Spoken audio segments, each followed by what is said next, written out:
Welcome है आपका एक और बीटीएच के नोवेल एपिसोड में। और इसमें जियान को एक के बाद एक अनएक्सपेक्टेड सरप्राइजेस मिलने वाले हैं, तो फिर वीडियो को पूरा देखना तो बिल्कुल बनता है। अब पिछले एपिसोड में जब जियान और सूचियन एक दूसरे से बात कर रहे होते हैं, तब चुपचाप से जासूसी कर रही होती है वो शिंगलैन। और जब एल्डर सूचियन ने जियान को उस 9 ड्रैगन लाइटनिंग फ्लेम के बारे में बताया था, तो शिंगलैन को कोई खुजली होती है और वो बीच में इंटरफेयर कर देती है, जिससे जियान गुस्से में आके उसे मेंढक की तरह पकड़ लेता है। हमें पता नहीं था, लेकिन शिंगलैन भी यहाँ पे महाज्ञानी निकलती है, क्योंकि पहले तो उसने जियान और सूचियन के सामने उस 9 ड्रैगन लाइटिंग फ्लेम की हिस्ट्री खोल के रख दी थी। वो बताती है कि अगर तुम इसे ऑब्टेन कर भी लेते हो, तब भी तुम इसे कभी रिफाइन नहीं कर पाओगे, क्योंकि ये बर्निंग फ्लेम वैली की एक एंसेस्ट्रल फ्लेम बन चुकी है और सिर्फ उनके द्विकी मेथड को प्रैक्टिस करने वाले वॉरियर्स ही इसका यूज कर सकते हैं। फिर शिंगलैन और जियान के बीच में डील भी हुई थी, जिसमें शिंगलैन करेगी जियान से एक नई हेवनली फ्लेम का सीक्रेट शेयर। वहीं पे जियान अपनी एल्केमी से पूरी कोशिश करेगा कि वो शिंगलैन की फैमिली को पिल टावर में एक एल्डर सीट दिलवा सके। जियान कहता है, पहले तुम मुझे हेवनली फ्लेम के बारे में बताओ, जिससे ये बात क्लियर हो जाए कि तुम सच बोल रही हो या फिर झूठ। जियान के ये शब्द सुनने के बाद शिंगलैन के फेस पे एक स्माइल आ गई थी।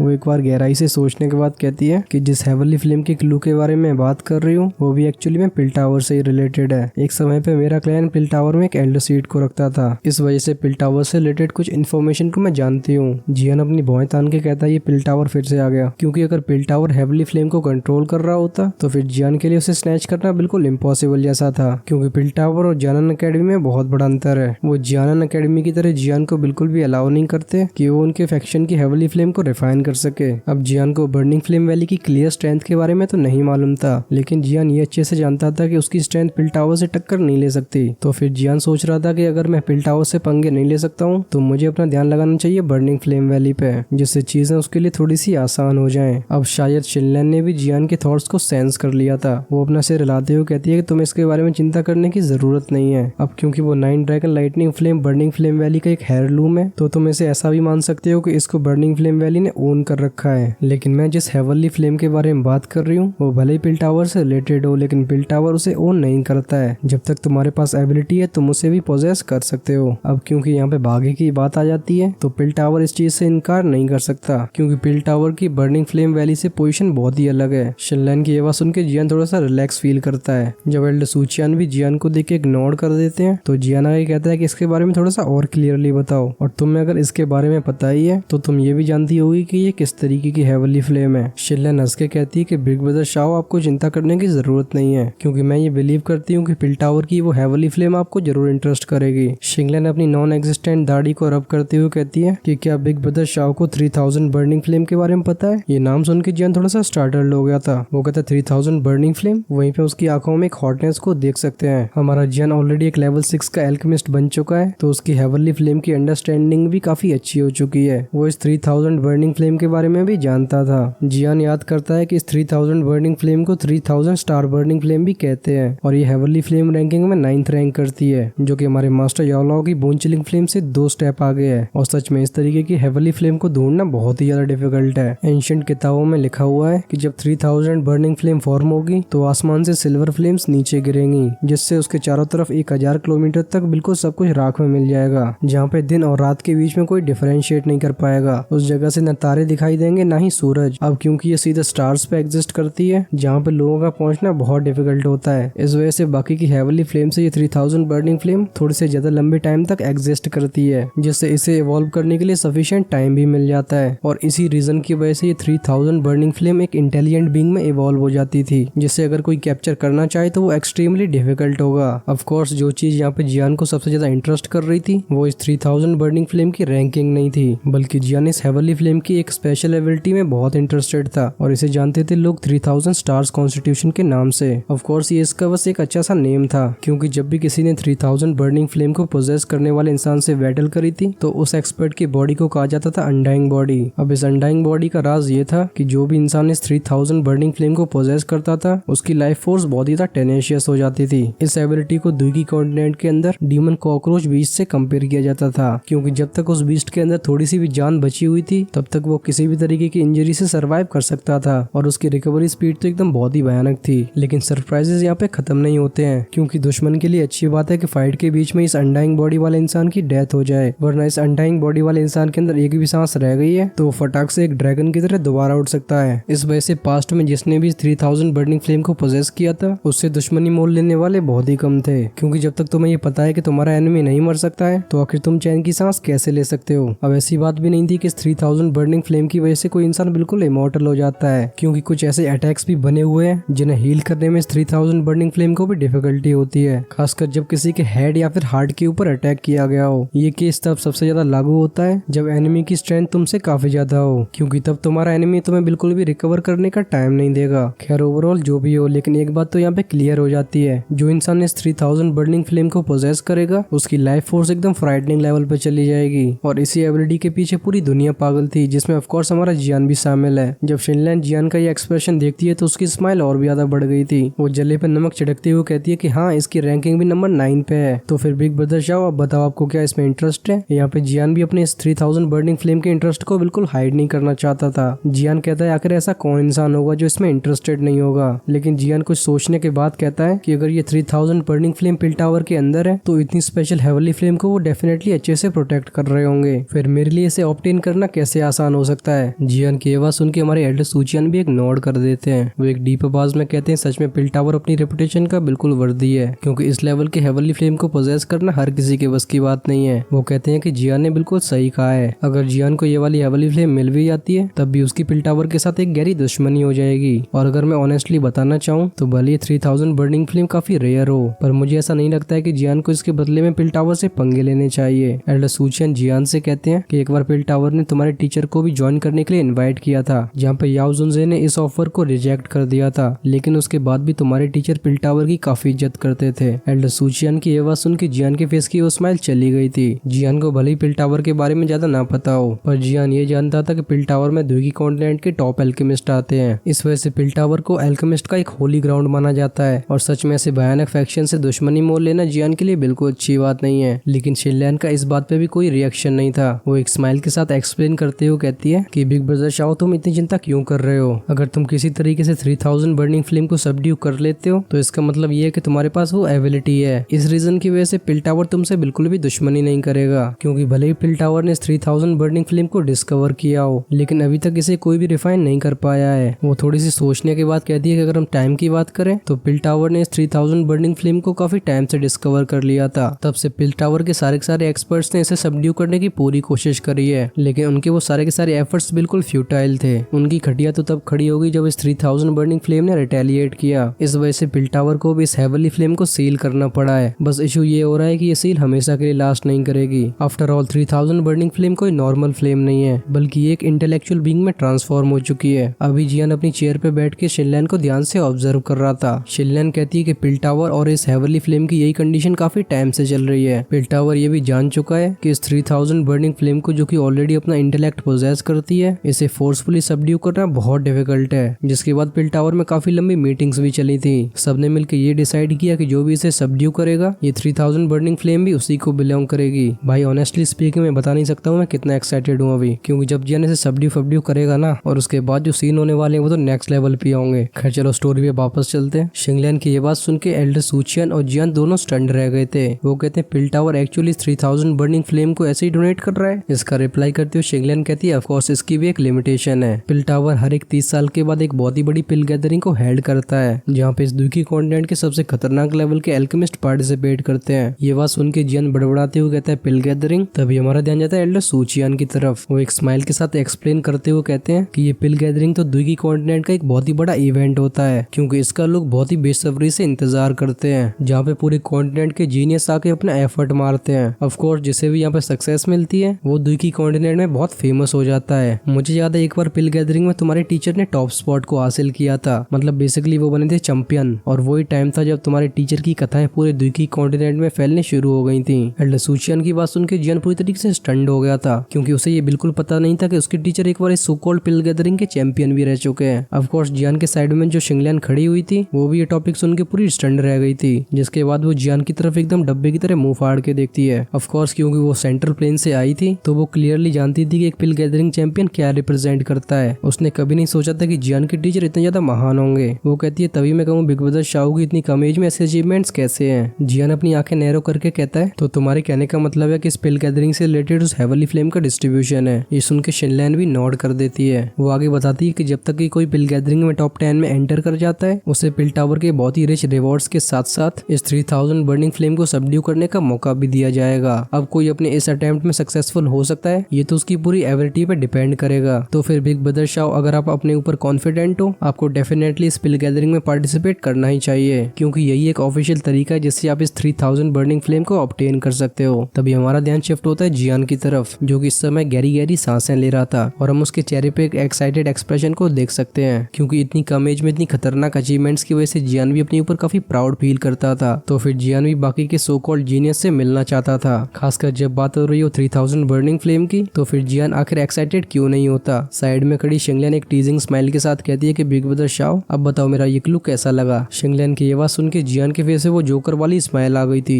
थोड़ी देर बाद वो तेजी से हंसते हुए कहता यस यस। अगर यहाँ पे मौका सही होता तो शायद जियान इस शिंगलियन को पप्पियां और झप्पियां दोनों दे चुका होता। अब जियान के इस रिएक्शन को देख के शिंगलियन के सर का बड़ा बोझ भी कम हो गया था। वो अपने एक्साइटमेंट को छुपाते हुए कहती है कि मैं ये उम्मीद करती हूँ हमारा ये कॉपरेशन काफी अच्छे से चले। ऑफ कोर्स ये सेम चीज हमारा जियान भी चाहता था, क्योंकि जितनी एक्साइटेड वो शिंगलियन है, जियान का एक्साइटमेंट लेवल उससे बिल्कुल कम नहीं है, क्योंकि इतने टाइम के बाद जियान को फाइनली एक हेवनली फ्लेम के बारे में क्लू मिल चुका है। अब भले ही 3000 बर्निंग फ्लेम को सबड्यू करने में काफी लंबा गैप हो, लेकिन एटलीस्ट जियान के सामने अब एक टारगेट है और अब उसे रैंडमली कहीं भी घूमने की जरूरत है नहीं। तभी हमारा ध्यान जाता है शिंगलियन के ऊपर। वो थोड़े से एंग्शियस एक्सप्रेशन के साथ कहती है तो आखिर हम कब जाने वाले हैं, क्योंकि जियान अकेडमी और सेंट्रल प्लेन्स के बीच में काफी लंबी दूरी है। जियान कहता है पहले तो मुझे स्काई की रिफाइनिंग टावर के कुछ इश्यूज को फिक्स करना है, जिससे ये इनर अकेडमी सही से चल सके। शिंगलियन की तरह ही हमारा जियान भी काफी ज्यादा एंग्शियस हो रहा था, लेकिन अगर जियान अभी जाने का प्लान बना लेता है तो हो सकता है एल्डर सूचियन एक स्लैप के साथ जियान का यहीं पे टाटा बाय बाय करवा दें। तभी शिंगलियन का ये एंग्शियस एक्सप्रेशन देख के एल्डर सूचियन कहते हैं तुम इतनी हड़बड़ा क्यों रही हो। अब भले ही जियान तुम्हारे साथ जाने के लिए राजी हो गया हो, लेकिन इसके करंट एबिलिटीज के साथ तुम्हारे क्लैन को एक एल्डर सीट मिलना बहुत मुश्किल है, क्योंकि यहाँ पे भले एक लेवल 6 का एल्केमिस्ट बहुत बड़ी तोप हो, बट वो पिल टावर के अंदर एक टॉप एक्सपर्ट बिल्कुल कंसिडर नहीं किया जाएगा। और ये फैक्ट मुझे लगता है तुम्हें अच्छे से मालूम होगा, क्योंकि शिनलियन जियान को अपने साथ ले जा रही थी तो वो जानती थी कि एल्डर सूचियन थोड़े से गुस्सा तो होंगे ही। वो एक स्माइल के साथ कहती ही ये तो मुझे पहले ही पता है, लेकिन बिग ब्रदर शाओ ऑलरेडी इतनी कम एज में एक लेवल 6 के एल्केमिस्ट बन चुके हैं, तो फिर पिल टावर के अंदर भी ये टैलेंट बहुत ही ज्यादा वैल्यूएबल है। इस वजह से मुझे डेफिनेटली बिग ब्रदर शाओ पे पूरा कॉन्फिडेंस है। एल्डर सूचियन को लगता है ये लड़की बिल्कुल पागल हो गई है। वो जियान से कहते हैं कि मुझे पता है तुम्हारे ऊपर काफी बोझ है, जिसकी वजह से तुम अपनी स्ट्रेंथ को बढ़ाने के लिए काफी ज्यादा एंग्शियस हो रहे हो, और सच में ये सेंट्रल प्लेन्स तुम्हारे लिए परफेक्ट जगह भी है, क्योंकि यहीं पे तुम अपने टैलेंट को और भी ज्यादा निखार सकते हो, क्योंकि वहाँ पे सारे के सारे टॉप एक्सपर्ट्स बिलोंग करते हैं। और अगर तुमने अपना नाम वहाँ पे फैला दिया तो ये तुम्हारे लिए फ्यूचर में एक स्ट्रॉन्ग फाउंडेशन की तरह काम करेगा, लेकिन उसके साथ ही तुम्हें काफी ज्यादा केयरफुल भी रहना होगा, क्योंकि सेंट्रल प्लेन्स इस ब्लैक कॉर्नर रीजन की तरह छोटी जगह नहीं है। तुम जब भी कोई एक्शन लेना चाहो तो काफी सोच समझ के लेना। और जहाँ तक बात रही स्पेल गैदरिंग की, तो ये एल्केमिस्ट के लिए सबसे बड़ी अपॉर्चुनिटी होती है। इस वजह से तुम्हारा भले ही टैलेंट काफी आउटस्टैंडिंग हो, बट वहाँ पे टॉप पे आना तुम्हारे लिए बहुत ही बड़ी चुनौती होने वाली है। एल्डर सूचियन का ये रिमाइंडर सुन के जियान थोड़ा सा वार्म फील कर रहा था। हम देखते हैं जियान को एक नॉड करते हुए। जियान डेफिनेटली ये जानता था कि क्योंकि स्पेल गैदरिंग में सबसे जीनियस एल्केमिस्ट आने वाले हैं, तो वहाँ पे जियान किसी को भी अंडर एस्टिमेट नहीं कर सकता। तभी हमारा ध्यान जाता है एल्डर सूचियन पे। वो कहते हैं चलो आज के लिए बहुत हुआ, अब तुम्हें भी जाके रेस्ट करना चाहिए। तुम्हारे रहने का प्रबंध मैंने ऑलरेडी करवा रखा है, साथ ही में फॉलन हार्ट फ्लेम को दोबारा से रिप्लेनिश करने के लिए तुम मुझे कल ब्लेजिंग स्काई की टावर में मिल सकते हो। ये सुन के शिंगलियन और जियान नॉड कर देते हैं, जिसके बाद वो दोनों अपने हाथ कप करके वापस चले जाते हैं। जब वो लोग गेट के बाहर चले गए थे तो हम देखते हैं एल्डर सूचियन को कुछ बड़बड़ाते हुए। एल्डर सूचियन कहते हैं सेंट्रल प्लेन्स, सच में वहाँ पे गए हुए मुझे कई साल हो चुके हैं और उस जगह को मैं काफी मिस भी करता हूँ। खैर शायद वो जगह भी अब यंग लोगों के लिए ही है। जब जियान मीटिंग रूम से बाहर आया था तब तक आसमान पूरी तरीके से डार्क हो चुका था। हम आसमान से काफी मूनलाइट को नीचे आते हुए देख सकते हैं। जियान और शिंगलियन थोड़ी सी और चैट करने के बाद अपने अपने रास्ते निकल गए थे और जियान आ जाता है अपने उस रूम में जिसे एल्डर सूचियन ने प्रिपेयर करवाया था। हम देखते हैं जियान को उस बेड पे गिरते हुए। सच में ब्लैक कॉर्नर रीजन के उन लोगों ने जियान के दिमाग की पूरी पाव भाजी बना दी थी और जियान इस समय काफी ज्यादा एग्जॉस्टेड फील कर रहा था। अब भले उसका दिमाग काफी ज्यादा टायर्ड हो, लेकिन हम जियान की आंखों में बार बार एक एक्साइटमेंट को देख सकते हैं, क्योंकि जो ये 3000 बर्निंग फ्लेम की न्यूज जियान ने ऑब्टेन करी थी, ये सच में जियान के लिए काफी ज्यादा खुशी का मौका था। जियान अपने हाथ ऊपर करके कहता है पिल टावर। अभी जियान काफी ज्यादा एंटिसिपेशन फील कर रहा था। इस एल्केमिस्ट के होली ग्राउंड के बारे में जियान को भी काफी ज्यादा क्यूरियोसिटी थी,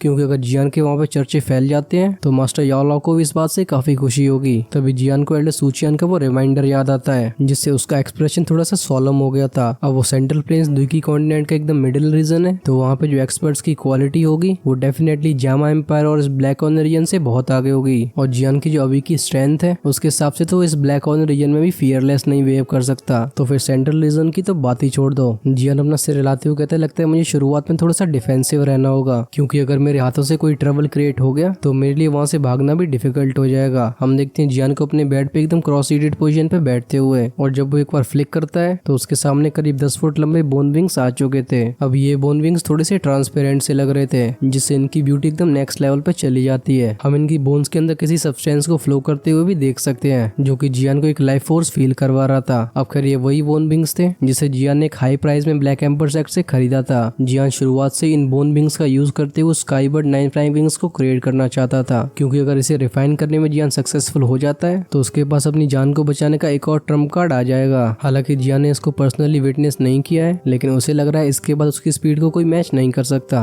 स्पेशली हम यहाँ पे बात कर रहे हैं दोजोंग लेवल की। अभी जियान को सेंट्रल प्लेन से थोड़ा सा डर भी फील हो रहा था। जियान जान गया था कि उसकी अगली डेस्टिनेशन बस यही जगह है, जिस वजह से जियान कुछ प्रिपरेशन को पहले ही करना चाहता था, क्योंकि अनएक्सपेक्टेड मूवमेंट्स कहीं भी क्रिएट हो सकते हैं। उन जेड बोन विंग्स से अपने ध्यान को हटा के जियान अपनी फिंगर्स को एक बार फिर से फ्लिक करता है, जिससे एक शाइनी गोल्डन स्क्रॉल उसके सामने फ्लोट करने लगता है। इस पे बड़े बड़े कैरेक्टर्स में लिखा हुआ था स्काईबर्ड 9 फ्लाइंग विंग्स। जियान ने इस स्क्रॉल को पूरे 1 घंटे तक काफी डिटेल से पढ़ा था, जिसके बाद हम देखते हैं जियान को अपनी आईब्राउज को नेट करके साइलेंट मोड में जाते हुए। ये स्काईबर्ड 9 फ्लाइंग विंग्स सच में काफी रेयर 2 टेक्निक थी। ये टेक्निक पूरी तरीके से मटेरियल्स की क्वालिटी पर रिलाई करती थी, क्योंकि जितने अच्छे मटेरियल्स होंगे उतनी ही इन विंग्स की स्पीड होगी। ये एक एवोल्यूशन के मेथड से काफी सिमिलर था, लेकिन इस स्क्रॉल के कुछ यूनिक पॉइंट्स भी थे। अगर कोई स्काईबर्ड 9 फ्लाइंग विंग्स को रिफाइन करना चाहता है तो फिर उस मैजिकल बीस्ट के विंग्स की सबसे पहले जरूरत पड़ेगी, और उसके बाद बारी आती है कई तरह के और इंग्रेडिएंट्स की, जिसकी क्वांटिटी को देख के तो जियान को भी चक्कर आ रहे थे। अब खैर हमारा जियान भी काफी ज्यादा रिच हो चुका था, तो इन जड़ी बूटियों में मैक्सिमम चीजें उसके पास थी, लेकिन जो रीजन जियान के सरदर्द का कारण था वो थी स्काईबर्ड 9 फ्लाइंग विंग्स को रिफाइन करने के प्री रिक्विजिट। सबसे पहले रिक्वायरमेंट ये थी कि जिस बीस्ट के विंग्स का तुम यूज कर रहे हो, तुम्हें इन्हें यूज करने से पहले इस बीस्ट के पूरे ऑरे को हटाना होगा। अब ये बात तो सब जानते ही है कि एक मैजिकल बीस्ट के विंग्स में उसका ऑरा सबसे ज्यादा छिपा हुआ होता है, और उसी चीज को ये टेक्निक सबसे पहले रिमूव करने की बात कर रही थी। अब यहाँ पे जियान को इतनी परेशानी तब नहीं होती अगर ये विंग्स किसी नॉर्मल बीस्ट से प्रिपेयर करे होते, लेकिन जो इन जेड बोन विंग्स का ओनर था वो क्लियरली कोई नॉर्मल बीस्ट नहीं था। जब जियान ने इसके साथ पहली बार कांटेक्ट किया था तो ये पूरा मामला जियान के दिमाग में क्लियर हो गया था, क्योंकि भले जियान का ये कांटेक्ट काफी फास्ट रहा हो, लेकिन जियान इन हड्डियों के अंदर एक बहुत ही ज्यादा वाइल्ड और फियर्स एनर्जी को सेंस कर पा रहा था। क्लियरली इस ऑरे को रिमूव करना काफी डिफिकल्ट है। साथ ही में इसके साथ एक बड़ा सा रिस्क भी आता है। अगर ऐसा करते हुए बंदा बिल्कुल केयरफुल नहीं रहता है तो फिर ये मैजिकल बीस्ट का ऑरा उसे भी इरोड कर सकता है, जिससे उस कल्टीवेटर के दिल में एक सीड बन जाएगा, और धीरे धीरे करके उस कल्टीवेटर की पूरी पर्सनैलिटी चेंज हो जाएगी। अभी जियान काफी गहरी नजरों से इन जेड बोन विंग्स को घूरे जा रहा था, क्योंकि जियान अपने दिल में काफी ज्यादा स्ट्रगल कर रहा था, क्योंकि भले ये बीस्ट काफी सालों से डेड हो, लेकिन इस बीस्ट को लेकर जियान के दिल में एक थोड़ा सा डर बैठ गया था। और जैसे जियान के इमोशन और भी ज्यादा डेंस होते जाते हैं तो शायद सामने फ्लोट कर रहे इन विंग्स ने भी ये बात सेंस कर ली थी। हम देखते हैं उन्हें थोड़ी और तेजी से ग्लो करते हुए। अब खैर ये मामला पूरा 1-2 मिनट के लिए चलता रहा था, जिसके बाद हम देखते हैं जियान को अपनी फिस्ट को क्लेंच करते हुए। जब हम जियान की आंखों में अब देखते हैं तो पुराना वाला हेजिटेशन पूरी तरीके से गायब हो गया था। जियान जानता था कि अगर इस दुनिया में कोई कुछ चाहता है तो फिर उसके लिए उसे कुछ तो पे करना ही होगा, क्योंकि यहाँ पे फ्री का खाना किसी को नहीं मिलता है। जियान एक डिटरमाइंड एक्सप्रेशन के साथ कहता है कि अगर मैं इस मरे हुए डेड बीस्ट के ऑरे से भी डील नहीं कर सकता हूँ तो फिर मैं उस मिस्टीरियस हॉल ऑफ सोल से कैसे फाइट करूंगा। साथ ही में जब मैं जूनर के फैक्शन में जाऊंगा तो फिर मैं उसके बाप से और भाई से नेगोशिएट कैसे करूंगा। जैसे जैसे जियान और भी ज्यादा डिटरमाइंड होता जा रहा था, जियान की वो फाइटिंग स्पिरिट और भी ज्यादा बढ़ने लगती है। वो जेड बोन विंग्स की तरफ देखते हुए कहता है आई डोंट बिलीव मैं तुम्हें कंट्रोल नहीं कर सकता हूँ। और जैसे जियान ने एक इशारा किया था, ये विंग्स नीचे आके आधे फुट की ऊंचाई पे फ्लोट करने लगते हैं। इस सीन को देखने के बाद जियान भी अपने हाथों से हैंड सील्स को बनाना शुरू कर देता है। जैसे जियान ने अपनी आंखें बंद करी थी, हम उसके फोरहेड से एक बहुत ही खतरनाक लेवल की स्पिरिचुअल एनर्जी को रिलीज होते हुए देख सकते हैं। और अब जियान की इस एनर्जी ने इन बोन विंग्स को चारों तरफ से घेर लिया था, लेकिन जैसे ही जियान की स्पिरिचुअल स्ट्रेंथ इनसे कांटेक्ट करती है, जियान के दिमाग में सुनाई देता है एक बैंग वाला साउंड। इस समय जियान का दिमाग पूरी तरीके से भन्ना गया था।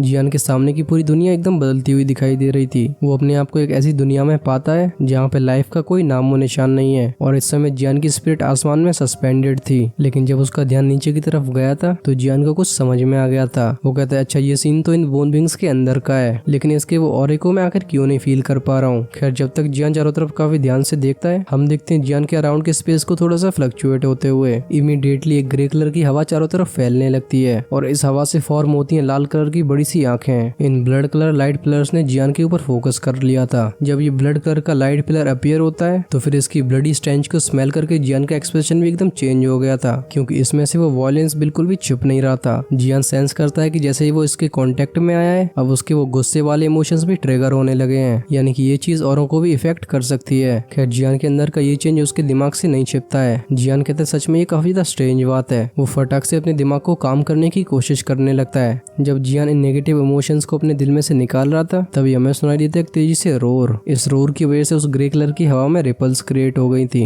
ये रोर इतना ज्यादा वॉलेंट फियर्सनेस से भरा हुआ था कि किसी कमजोर इंसान का तो वहीं पे काम तमाम हो सकता है। लगता है इस रोर से इस हवा को कोई ऑर्डर मिल गया है, क्योंकि ये हवा अब जियान की तरफ काफी तेजी से आगे बढ़ने लगी थी। वहीं पे इस ग्रे कलर के एयर फ्लो के इस ट्रांसफॉर्मेशन को देख के जियान के बैक में भी एक चिल फैल गई थी। वो बहुत जल्दी अपनी सारी की सारी स्पिरिचुअल एनर्जी को इकट्ठा करके एक बैरियर को क्रिएट करता है। जैसे जियान ने अपने चारों तरफ एक स्पिरिचुअल बैरियर को क्रिएट किया था, हम देखते हैं उस ग्रे कलर एयर फ्लो को थोड़ा सा विगल करते हुए, और कुछ ही सेकंड्स के अंदर ये एक बड़ी से बीस्ट की बॉडी में ट्रांसफॉर्म हो गई थी। इस ग्रे कलर की हवा की वजह से जियान इस बीस्ट को ध्यान से देख नहीं पा रहा था, लेकिन वो ब्राइट रेड लाइट पिलर्स थे, वो दोनों भी जाके उस बीस्ट के हेड पे अपीयर होते हैं और इनने आकार ले लिया था बहुत ही भयानक सी आंखों का। वो मैजिकल बीस्ट की बड़ी सी बॉडी जियान की तरफ दोबारा देख के रोर करती है, जिसके बाद हम देखते हैं उसे एक राइनोसोरस की तरह जियान के बैरियर से टकराते हुए, जिससे हमें सुनाई देता है एक बैंग वाला साउंड। जब ये दोनों चीजें एक दूसरे से कोलाइड हुई थी तो वो मैजिकल बीस्ट की बॉडी जो काफी ट्रांसपेरेंट लग रही थी अचानक से एकदम सब्सटेंस जैसी हो जाती है, और इस कोलिजन की वजह से इस बैरियर में काफी रिपल्स फैल रही थी।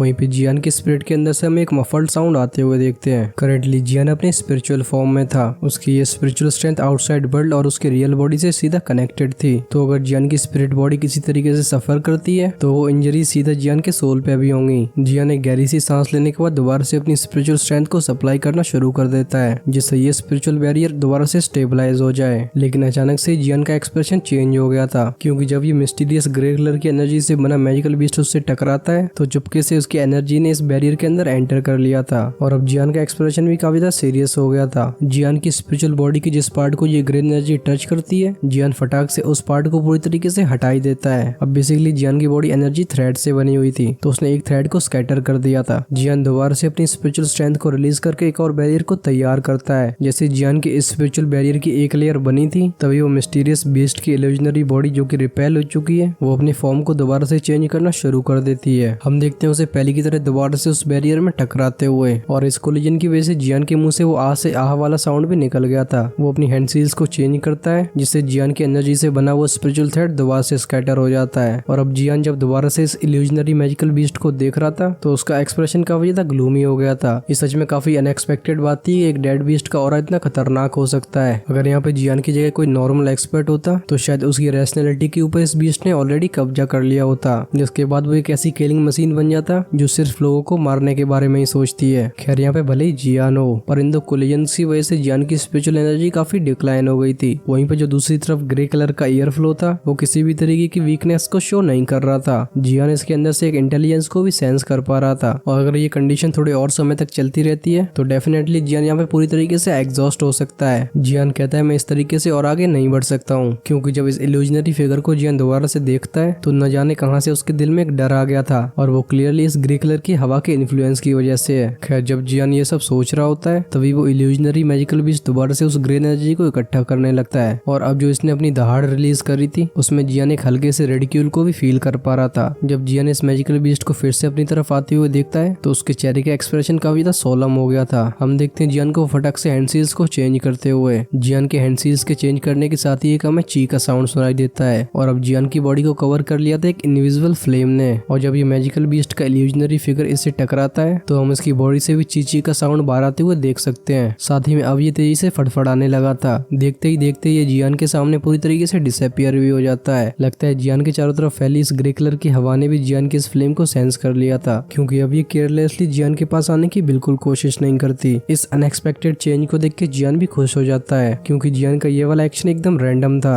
जियान ये जानता था कि उसकी फॉरेन हार्ट फ्लेम स्पिरिट से अच्छे से डील कर सकती है, और क्लियरली ये ग्रे कलर का फिगर भी उसी कैटेगरी में बिलोंग करता है, और इसी वजह से जियान ने इस तरीके से रिटेलिएट करने का मौका ढूंढा। जब जियान इस ग्रे हवा को दूर जाते हुए देखता है तो उसके फेस पे एक कोल्ड स्माइल आ गई थी। जियान एकदम अपनी नाक को ऊपर करके कहता है कि अरे अरे क्या हुआ, तुम तो भी बहुत खुश दिखाई दे रही थी, अब मेरे पास आने की तुम्हारी हिम्मत क्यों नहीं हो रही है। और जैसे जियान अपनी फिंगर को फ्लिक करता है उसकी बॉडी से लिपटी हुई वो फ्लेम और भी तेज से जलने लगती है, और इस डस्ट की स्पेस में चारों तरफ बहुत ही हाई टेम्परेचर फैलने लगा था। जैसे जियान की फॉरेन हार्ट फ्लेम और भी जगह को कवर करती है, हम इस ग्रे कलर की हवा को काफी धीरे होते हुए देखते हैं। इसके अंदर से कुछ डर से भरे हुए रोर भी बाहर आ रहे थे, पर हमारी जियान की आंखें तो एकदम आइसी कोल्ड थी। जियान कहता है जब तुम जिंदा थे तो मैं ये मानता हूँ कि तुम काफी पावरफुल हो गए, लेकिन तुम बस अब उस इंटेलिजेंस का बस एक ऑरा रह गए हो। जिसके बाद जियान के एक इशारे पे इस फ्लेम का एक बड़ा सा क्लस्टर उसकी तरफ शूट हो गया था। इस फॉलन हार्ट फ्लेम के क्लस्टर को अपनी तरफ आते हुए देख वो ग्रे कलर की हवा और ज्यादा एंग्शियस हो गई थी, क्योंकि हम उसे चारों तरफ काफी तेजी से भागते हुए देखते हैं। पर हमारा जियान आखिर ये पॉसिबल कैसे होने दे सकता था।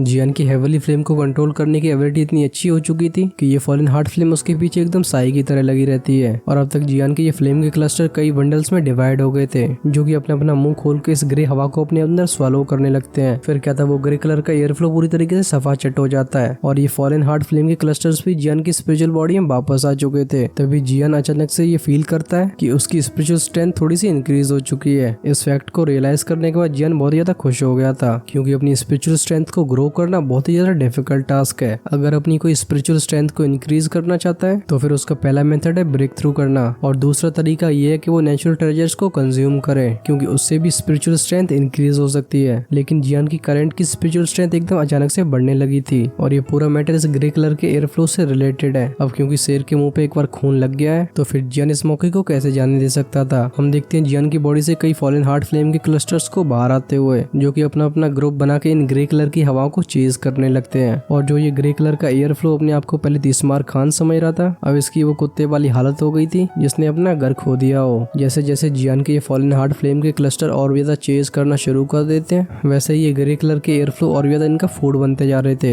इन्हें निगलने के बाद ये फ्लेम क्लस्टर जियान की बॉडी में वापस आ जाते थे। ये पूरा मामला चलता रहता है आधे घंटे तक, जिसके बाद ये ग्रे कलर की हवा पूरी तरीके से डिसअपियर हो गई थी। उसी के साथ जो चारों तरफ फियर्सनेस फैली हुई थी वो भी खत्म हो जाती है। इस फॉलन हार्ट फ्लेम का यूज करने के बाद जो बोन विंग्स का हिडन ऑरा जियान को परेशानी दे रहा था वो जियान के लिए एक टॉनिक बन जाता है। और इसी चीज की मैं बात कर रहा था वीडियो की स्टार्टिंग में। अभी जियान की स्पिरिट एक खाली स्पेस में फ्लोट कर रही थी, जो कि अब ट्रांसपेरेंट से चेंज होकर थोड़ी सी रियल लगने लगती है। जब जियान नीचे देखता है तो उसके फेस पे भी एक स्माइल आ जाती है। जियान को सच में इस मुसीबत ने काफी बड़ा रिवॉर्ड दिया था। साथ ही में जैसे जियान इस ऑरे को रिफाइन कर लेता है तो फिर उन स्काईवर्ड्स 9 फ्लाइंग विंग्स को क्रिएट करने का एक और बड़ा झंझट खत्म हो जाता है। जियान को आगे बस वो स्टेप्स को फॉलो करना था, जिससे जियान की ये बड़ी ख्वाहिश भी पूरी हो जाएगी। अब खैर इन स्काईवर्ड्स 9 फ्लाइंग विंग्स की रिफाइनमेंट प्लस आखिर इनकी रियल पावर क्या है, ये सब हम जानेंगे अपने नेक्स्ट एपिसोड में। और साथ ही में तैयारी होगी अब एक बड़ी फाइट की। खैर ये क्या चक्कर है ये भी हम जानेंगे अपने आगे आने वाले एपिसोड्स में। तो फिर जो लोग नए आए हो वो चैनल को सब्सक्राइब करके हेल गार्डन फैमिली का पार्ट बन सकते हो, सो दैट ऐसे इंटरेस्टिंग वीडियोस की नोटिफिकेशन तुम बिल्कुल मिस न करो। और ये एक्सप्लेनेशन कैसा लगा है कमेंट्स में जरूर बताना, जिससे मेरा भी मोटिवेशन लगातार बना रहे, क्योंकि अगर तुम खुश नहीं तो मैं भी खुश नहीं। साथ ही में तुम्हारे भाई को जितना टाइम मिलता है मैं उसमें पूरी वीडियो बनाने की कोशिश करता हूँ। अभी एक्चुअली मेरी पर्सनल लाइफ में भी काफी ज्यादा इंपॉर्टेंट चीजें चल रही है। मेरी आवाज से मालूम पड़ गया होगा कि मैं एक कॉलेज स्टूडेंट हूँ, तो फिर भाई भाई की सिचुएशन नहीं समझेगा तो कौन समझेगा। और तुम जानते हो जैसे ही मुझे फ्री टाइम मिलता है मैं एक दिन में 2 एपिसोड्स भी रिलीज कर देता हूँ। खैर लाइक फैक के बारे में तो कुछ पूछना नहीं पड़ेगा, क्योंकि वो तो तुम कर ही दोगे। लेकिन अगर इससे पिछले वाले एपिसोड को नहीं देखा है तो लेफ्ट साइड में क्लिक करके देख सकते हो। जैसे इसका अगला एपिसोड रिलीज होता है मैं इसे राइट साइड में अवेलेबल करवा दूंगा, तो उसे आप राइट साइड में डायरेक्टली क्लिक करके देख पाओगे। हम मिलते हैं वीडियो के उस पार, तब तक के लिए अपना हेल्थ का ध्यान रखना। Tata bye bye.